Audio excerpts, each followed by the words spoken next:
The War That Saved My Life by Kimberly Brubaker Bradley. Ada, get back from that window, Mam's voice shouting. Mam's arm grabbing mine, yanking me so I toppled off my chair and fell hard to the floor. I was only saying hello to Stephen White.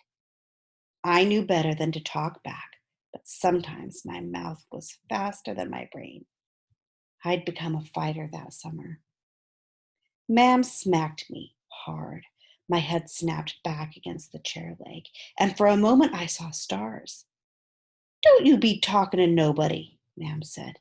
I let you look out that window out of the kindness of my heart, but I'll board it over if you go sticking your nose out, much less talking to anyone. Jamie's out there, I mumbled. And why shouldn't he be, Mam said. He ain't a cripple, not like you. I clamped my lips over what I might have said next, and I shook my head to clear it. Then I saw the smear of blood on the floor. Oh, mercy, I hadn't cleaned it all up from this afternoon. If Mam saw it, she'd put two and two together fast. Then I'd be in the soup for sure. I slid over until my bottom covered the bloodstain and curled my bad foot underneath me. You better be making my tea, Mam said. She sat on the edge of the bed and peeled off her stockings, wiggling her two good feet near my face. I'm off to work a bit. Yes, ma'am. I pushed my window chair sideways to hide the blood. I crawled across the floor, keeping my scabbed over bad foot out of Mam's line of sight. I pulled myself onto the second chair, lit the gas ring, and put the kettle on. Cut me some bread and dripping, Mam said. Get some for your brother, too, she laughed. And if there's any left, you can throw it out the window, see if Stephen White would like your dinner. How'd you like that? I didn't say anything. I cut two thick slices of bread and shoved the rest behind the sink. Jamie wouldn't come home until after Mam left anyhow, and he'd always share whatever food there was with me. When the tea was ready, Mam came to get her mug. I see that look in your eyes, my girl, she said. Don't start thinking you can cross me. You're lucky I put up with you as it is. You've no idea how much worse things could be. I had poured myself a mug of tea too, took a deep swallow, felt the hot liquid scald a trail clear down to my gut. Mam wasn't kidding, but then neither was I. There are all kinds of wars. This story I'm telling starts out 4 years ago, at the beginning of the summer of 1939. England stood on the edge of another great war then, the war we're in the middle of now. Most people were afraid. I was 10 years old, although I didn't know my age at the time.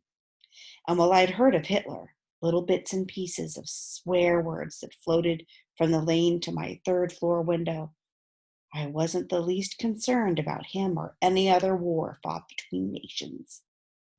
You'd think from what I've already told you that I was at war with my mother. But my first war, the one I waged that June, was between my brother and me.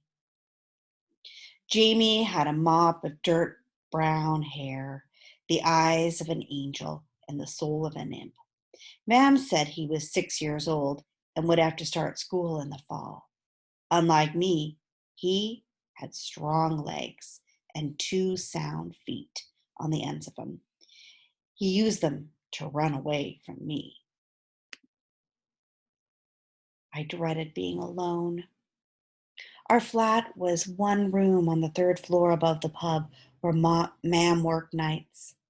In the mornings, Mam slept late, and it was my job to get Jamie something to eat and to keep him quiet till she was ready to wake up.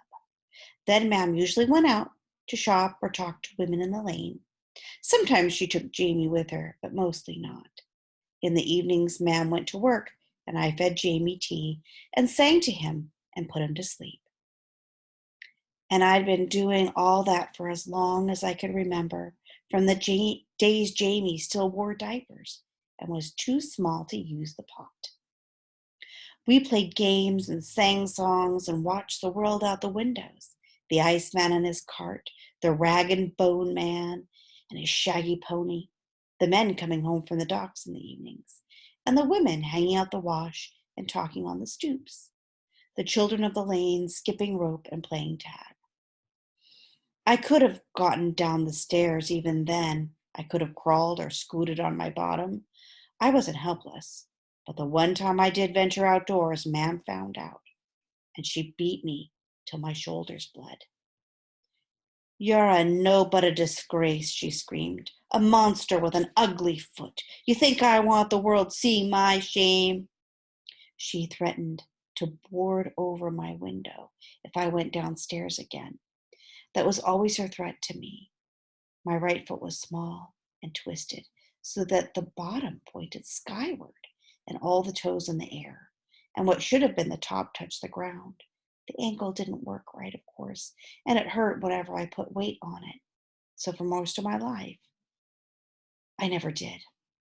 I was good at crawling. I didn't protest staying in one room so long as it held both Jamie and me. But as Jamie grew older, he wanted to be with the other children, playing in the street. "Why shouldn't he?" Mam said. "He's normal enough." To Jamie, she said, "You're not like Ada. You can go wherever you like." "He can't," I said. "He has to stay where I can see him." At first he did, but then he made friends with a gang of boys and went running out of sight all day. He came home with stories about the docks on the River Thames where big ships unloaded cargo from around the world.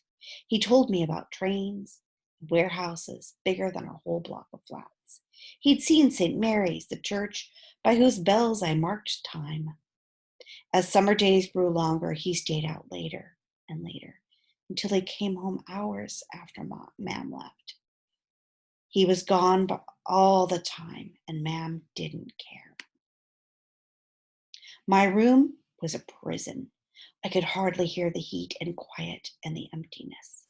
I tried everything to make Jamie stay. I barred the door so he couldn't get out, but he was already stronger than me. I begged and pleaded with Mam. I threatened Jamie, and then one hot day I tied his hands and feet while he was sleeping. I would make him stay with me. Jamie woke up. He didn't scream or shout. He thrashed once, and then he lay helpless looking at me. Tears slid down his cheeks. I untied him as quickly as I could. I felt like a monster. He had a red mark on his wrists from where I'd pulled the string too tight. "I won't do it again," I said. "I promise. I'll never do that again." Still, his tears flowed. I understood. In all my life, I'd never hurt Jamie. I'd never hit him, not once. Now I'd become like Mam. "I'll stay inside," he whispered. "No," I said. "No, you don't need to. But have some tea before you leave." I gave him a mug and a piece of bread and dripping. It was just two of us that morning. Mam gone, I don't know where. I patted Jamie's head and kissed the top of it and sang him a song and did all I could to make him smile. "Pretty soon you'll be going to school anyhow," I said, astonished that I hadn't fully realized this before. "You'll be gone all day then. But I'll be okay. I'm going to fix things so I can be okay." I coaxed him into going out to play, and I waved to him from the window. Then I did what I should have done to start with. I taught myself to walk. If I could walk, maybe Mam wouldn't be so ashamed of me. Maybe we could disguise my crippled foot, or maybe I could leave the room and stay with Jamie, or at least go with him if he needed me. That's what happened, though not the way I thought it would. In the end, it was just a combination of the two. In the end, my little war against Jamie and the start of the big war, Hitler's war, that set me free.